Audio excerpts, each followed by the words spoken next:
Se o governante abrir mão de nomear, ele não governa, diz Ronaldo Caiado. Por Andresa Matais e Leonêncio Nossa. Um dos nomes mais influentes da direita brasileira, o governador de Goiás, Ronaldo Caiado, União Brasil, critica a ofensiva dos partidos no Congresso por cargos no Executivo. Em entrevista ao Estadão, ele não poupa nem sua legenda. No momento em que o Centrão avança em postos-chave no governo do presidente Luiz Inácio Lula da Silva, o médico ortopedista de 74 anos defende a indicação de técnicos especialmente na cobiçada área da saúde. Cabe ao presidente e cabe ao governador fazer indicações, observa. Se o governante abrir mão de nomear, ele não está governando, afirma. Com todo respeito aos poderes, isso é prerrogativa do governante. Em seu segundo mandato, Caiado está na lista dos presidenciáveis. Ele sai em defesa dos estados do Centro-Oeste e do Nordeste nas disputas orçamentárias e tributárias. Ao mesmo tempo, critica tentativas de colegas do Sul e Sudeste de alianças fechadas entre lideranças dos mesmos campos políticos. É ingênuo, é bobagem, é besteira que não tem pé nem cabeça, de que a direita tem que estar unida e a esquerda tem que estar unida. Para ele, há questões mais complexas para resolver, como a segurança pública, a desindustrialização e o ensino. Minha vida toda foi dentro do legislativo. Tenho 5 mandatos de deputado federal e um de senador e, agora, pela primeira vez, estou tendo experiência de executivo. O parlamento é uma grande escola. O legislador é uma pessoa que deve ter uma habilidade de articulação política para poder formar maioria nos seus projetos ou naquilo que ele deseja. Quando cheguei no governo, eu me aproveitei da minha experiência de vida, buscando todos os presidentes de poderes, Ministério Público, Defensoria Pública, Tribunal de Contas, Assembleia Legislativa e Tribunal de Justiça. Sentei com todos eles e disse: olha, o problema não é do governador, o problema é do estado de Goiás, o qual todos nós fazemos parte. Então, essa foi, talvez, a melhor decisão que eu tomei. Superei toda uma situação trágica, como seca, folha atrasada e falta de emprego e empréstimos, a ponto de conseguir que os poderes abrissem mão de parcela do 12º. É preciso cada vez mais fincar os pés, buscar todos os poderes e decidir conjuntamente, para que as soluções sejam as mais pacificadas o possível e as mais eficientes. Os poderes são independentes, tudo bem, mas é como se fosse um acordo. Como é que é a situação do país? Como é que vamos resolver isso aqui?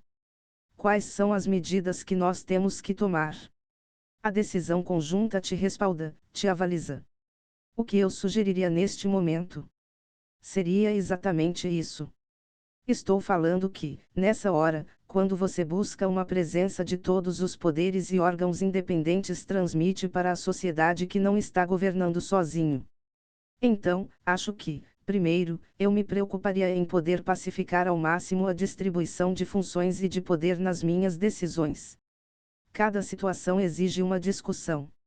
Outra coisa, eu reconheço a importância do cenário internacional. Lógico, eu tenho noção disso. Mas, durante 4 anos, não saí de Goiás, era Goiás-Brasília, interior de Goiás. É importante que as pessoas sintam que você está presente, na perspectiva da melhoria da saúde, da estrada, da obra do colégio, do hospital. Cada um tem o seu estilo. Eu priorizaria primeiro arrefecer o país, acalmar o país. Preferia agir mais. Agora, eu não estou aqui dando conselho ao presidente. Estou dizendo como o Ronaldo Caiado se comportaria. Não quero aqui ser professor de ninguém, de maneira alguma. Agora, cada um tem a sua experiência de vida. Ele já está num 3º mandato, não sou eu que vou aconselhar. Eu acho que você precisa de ter, neste momento, uma atenção com todas as demandas que existem. Num primeiro momento, você tem as dificuldades de todo governante. Você tem a oscilação, tem momentos em que sua pesquisa está lá em cima e daqui a pouco a sua pesquisa está lá embaixo. Mas já dizia Marco Maciel, na vida política você não deve se preocupar com essas oscilações. Você deve se preocupar com o norte que você elegeu e definiu. Não pode ficar igual uma biruta para lá e para cá. Lógico que não. Totalmente defasado, ficou anos-luz atrás naquilo que a sociedade esperava. Como é que você pode definir Estado democrático de direito e, no entanto, não tem direito a circular em vários bairros do Rio de Janeiro, São Paulo, Salvador e outras cidades? Amanhã, saindo do seu GPS e entrando em uma área, você leva um tiro na cabeça. Todo mundo hoje lava as mãos, dá uma de Pôncio Pilatos. É uma grande realidade que as pessoas preferem fazer cara de paisagem e fazer de conta que não estão ouvindo. Esse é um processo ascendente, com a capacidade hoje de arregimentação de pessoas, um poder bélico superior, muitas vezes, às forças de segurança dos estados e que, no entanto, você não vê uma iniciativa no sentido de poder resgatar aquelas áreas e plantar o Estado democrático de direito, ser o Estado como o benfeitor ali ou o responsável pela gestão daquelas pessoas que vivem naqueles locais. Isso é um ponto muito sério. Nós estamos perdendo um espaço enorme. Será que esse processo vai avançar de uma forma silenciosa e amanhã responder por todos os poderes constituídos do Brasil?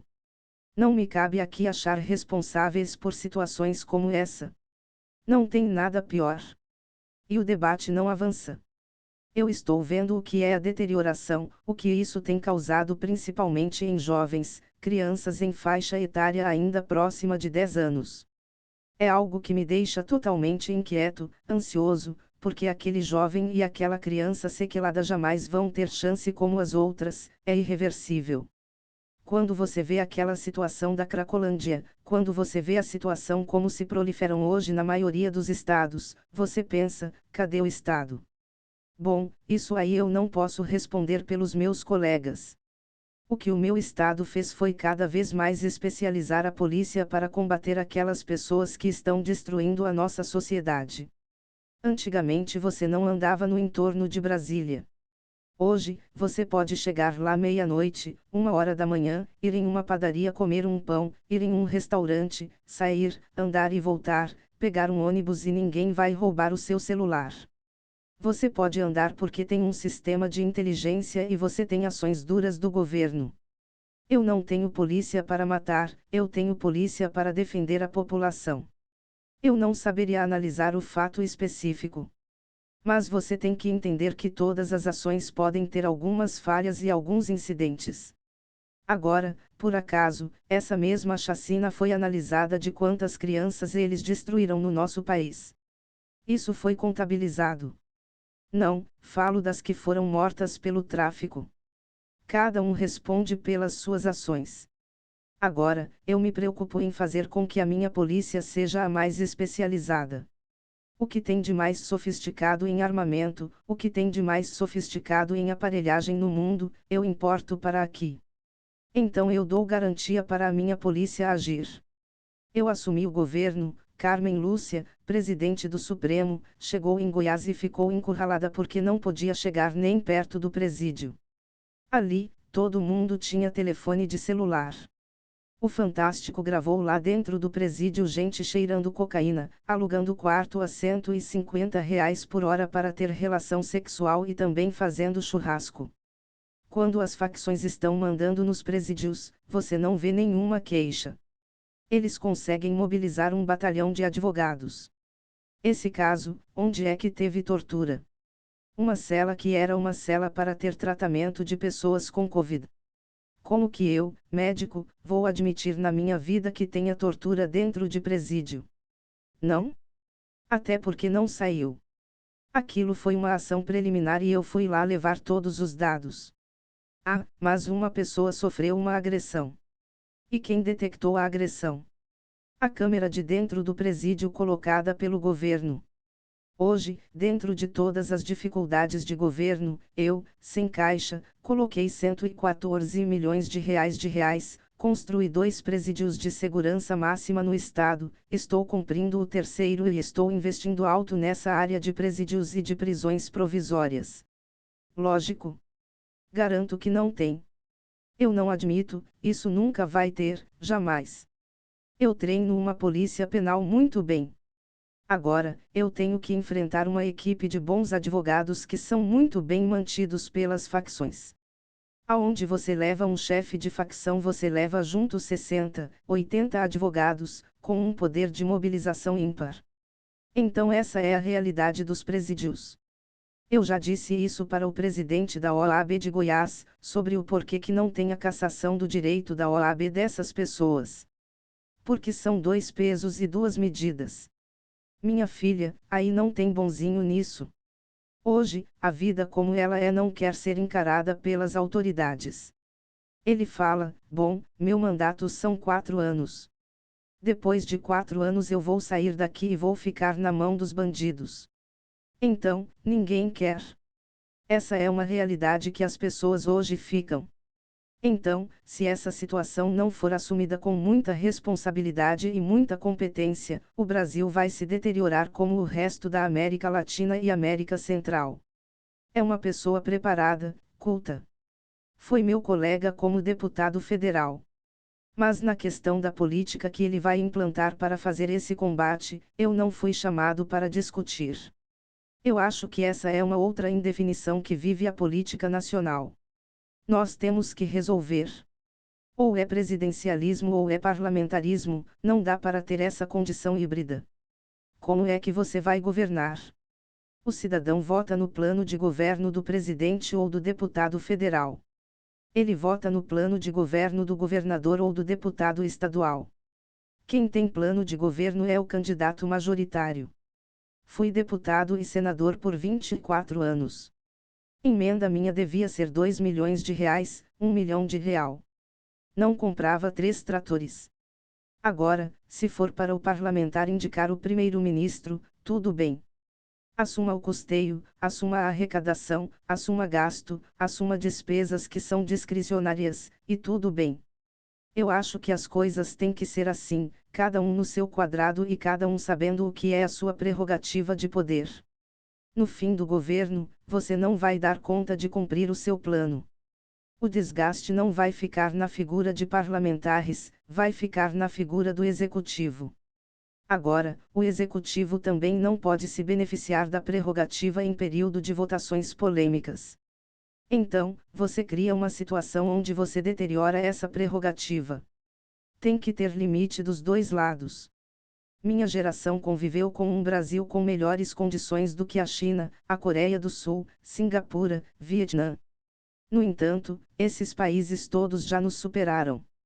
Semana passada, eu estava lendo que o Vietnã produziu um carro que é mais eficiente que os carros da General Motors e da Ford. Você vê a Índia chegando do outro lado da Lua. Você vê esses países todos chegando a uma condição em que deixa cada vez mais o Brasil para trás. Por que o Brasil de hoje não consegue isso que você está colocando? Porque temos estados hoje em que 52% da população vive com problemas sociais. Por que você tem, por exemplo, municípios vizinhos em que uns têm uma performance e uns têm outra? A primeira coisa que eu fiz quando eu cheguei ao governo foi nos sábados e domingos ir visitar os colégios. Quando eu cheguei, os meus colégios eram os mais sujos, as minhas cantinas eram as mais desqualificadas, os banheiros eram algo que você não tinha coragem de entrar. As salas de aula você não tinha como conviver, e os professores também não tinham a menor formação para poder transmitir quase nada. Mas só que você nunca priorizou isso.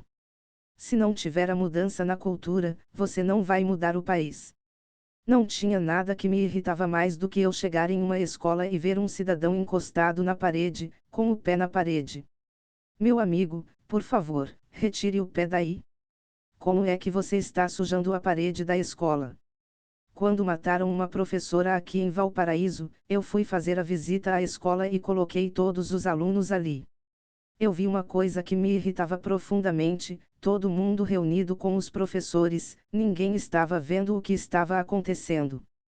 Gente, não tem como educar um jovem desse jeito. Não é possível. Eu virei para o diretor e disse: e aquele rapaz ali, como é que é nota dele? A das piores do mundo, governador. Péssimo aluno. Quem é aquela fila ali, com esses rapazes tão quietos? Ali, governador, é um povo humilde e aqueles meninos são a maior nota que eu tenho daqui de matemática. A partir daí falei, tá bom, então ninguém aqui vai entrar sem uniforme. Não vai ter nenhum que vai entrar aqui com a blusa mais bonita que a outra. Acabou, não tem esse negócio de se escolher, todo mundo aqui vai entrar de tênis, calça, camiseta, o blazer, a mochila, todo o material didático, tudo eu vou dar. Não vai ter um caderno mais bonito que o outro. Desse jeito, com autoridade, isso é interessante. Respeito só existe onde tem democracia. Agora, esculhambação tem para tudo quanto é lugar. Se você não passa hierarquia nas coisas e se você não souber a liturgia do cargo, você não está preparado para ele. Se governa com a liturgia do cargo. Eu não sou Ronaldo Caiado pessoa física, eu sou Ronaldo Caiado governador de Goiás. Eu tenho que responder pelo cargo com a liturgia do cargo de governador me impõe para que eu represente 7 milhões de goianos. Sem dúvida. Isso é indiscutível, nós estamos vivendo isso, está aos olhos de todo mundo. Qual é o líder nacional que nós temos? Qual é a figura que nós construímos para que pudesse ser uma referência? Minha família era da UDN.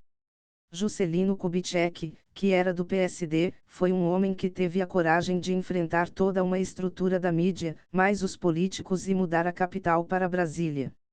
Onde é que estão essas figuras políticas que foram habilidosas, conciliadoras, desenvolvimentistas, idealizadoras? Juscelino criou uma cultura desenvolvimentista para o interior do Brasil, que hoje é essa explosão que nós temos hoje. O Brasil só é competitivo hoje no campo. Você conhece alguma indústria brasileira competitiva que não seja a Embraer? Cita uma no Brasil. No Brasil, você só tem duas coisas competitivas, a pecuária e a Embraer. A Vale não deixa nada do Brasil. Nunca montaram uma siderurgia. São exportadores apenas. Se o cidadão chegar em Xangai, ele desiste de acreditar que o Brasil tem chance. Desacredita.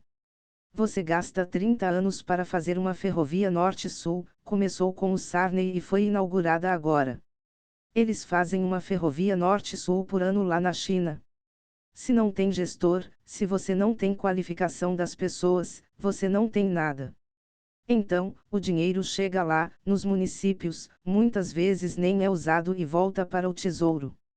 Como é que você vai industrializar um país que não tem ferrovia, não tem rodovia de grande porte e não tem nem energia elétrica? Se você chegar no Nordeste goiano, qual é a tecnologia que foi implantada para chegar aqui? Você tem alguma estrada aqui? Você tem alguma rede elétrica aqui? Você tem alguma água tratada aqui? Bom?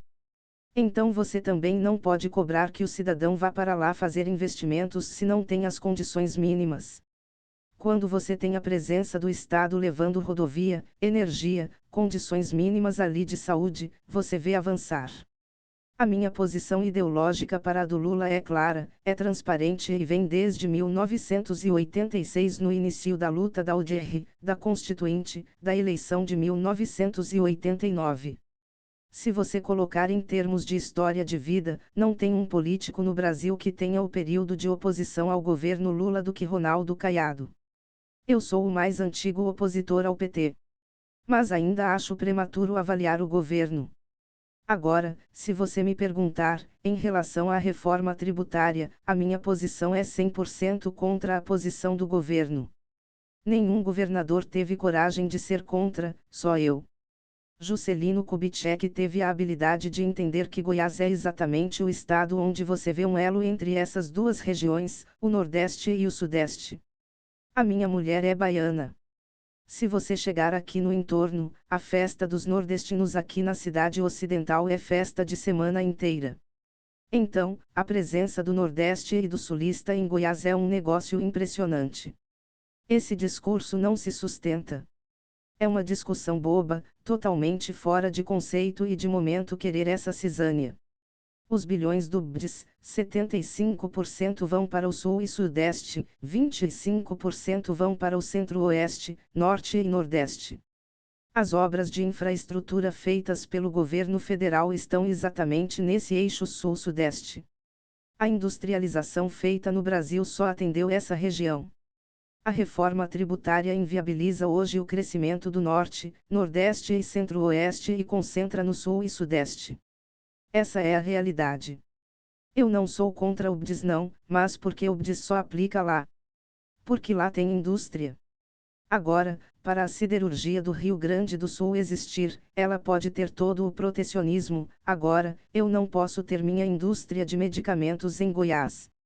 Então, o que vale no Sul e Sudeste não vale no Norte, Nordeste e Centro-Oeste. Isso é um tipo de acordo que qualquer político que tem o mínimo de sabedoria e experiência política não vai tratar agora. Ao menos que não seja do habitat político, né? Isso aí você tem que saber se ele é realmente da política ou se ele é calouro nela. Você perguntou se irei disputar. É lógico que você vai ter uma quantidade grande de candidatos em 2026. Eu estou em um partido que tem tempo de rádio e televisão, fundo partidário. Eu acho difícil você criar uma situação de convergência nesse momento. Alguns avanços pode ter, às vezes você consegue fazer uma aliança para o primeiro turno, às vezes você vai, mais ou menos, com um entendimento dos partidos para um segundo turno. Mas isso tudo é muito frágil. É ingênuo, é bobagem, é besteira que não tem pé e nem cabeça. De que a direita tem que estar unida, esquerda tem que estar unida. Então quer dizer que se for nesse tipo de polarização, quem unir o centro ganhou. Eu acolhi todos que chegaram em primeiro lugar. Poucos que foram nomeados por mim, foram 5, e todos foram primeiro lugar na OAB e primeiro lugar no Tribunal de Justiça. A regra foi única. É o único parente que existe no Tribunal de Justiça. Tenho hoje 76 desembargadores. Não sei por que vou quebrar uma regra. É primeiro lugar na OAB. É primeiro lugar no Tribunal de Justiça. Eu não me dei a posição de poder achar que eu escolheria melhor que os dois órgãos, até porque a OAB, essas pessoas que chegam a mim, são pelo quinto dos advogados e o quinto do Ministério Público.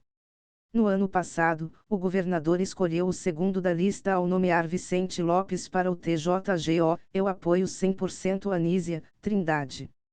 É inaceitável qualquer ingerência em um setor. Da mesma maneira que eu não admito discutir, no meu governo, quem deve ser indicado na saúde, eu também não vou ficar opinando sobre outros governos.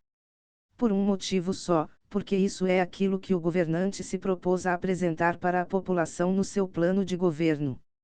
Mas essa posição minha é pública. Eu faço questão de reforçá-la aqui agora. Cabe ao presidente, cabe ao governador. São secretarias que devem ser definidas 100% de acordo com a decisão do governante. São secretarias que você não deve admitir ingerências sobre elas, porque o resultado final não é de quem indicou, é de quem é o presidente e de quem é o governador. Então, com todo o respeito aos poderes, mas isso é prerrogativa do governante. E Anísia sempre foi uma pessoa que convive muito com ela no período da pandemia. Não sei se até hoje, mas na última gestão eu era o único governador médico dos 27 governadores, tive a oportunidade de conversar muito com ela, com todo o interesse em realmente promover saúde, sem nenhum viés político e partidário. Pelo contrário, ela tem um viés de saúde pública. Se o governante abrir mão, ele não está governando. Se o governo de Goiás está dando certo, é porque eu acabei com a capitania hereditária em Goiás. Você chegava lá e a Saneago era de um, o Detran era do outro, a Secretaria de Educação era do outro, não sei quem era do outro. Rapaz, eu com a minha idade, tenho tempo para ter esse negócio mais não. Tenho medo mais não, já passei essa fase faz muito tempo. Sempre tive minha tranquilidade, sempre tive a minha posição com muita independência. Na minha vida eu escrevi uma coerência daquilo que eu penso, daquilo que eu defendo, com total independência. Se você me perguntar o que eu sou um caiadista. Não sei se vai fazer bem para A e para B. Minhas convicções são essas. Por que você não pergunta, por exemplo, para todos os 26 governadores se eles estão de acordo com a reforma tributária. Me mostra por que você também não tem desenvolvimento no Brasil. Por causa da mediocridade.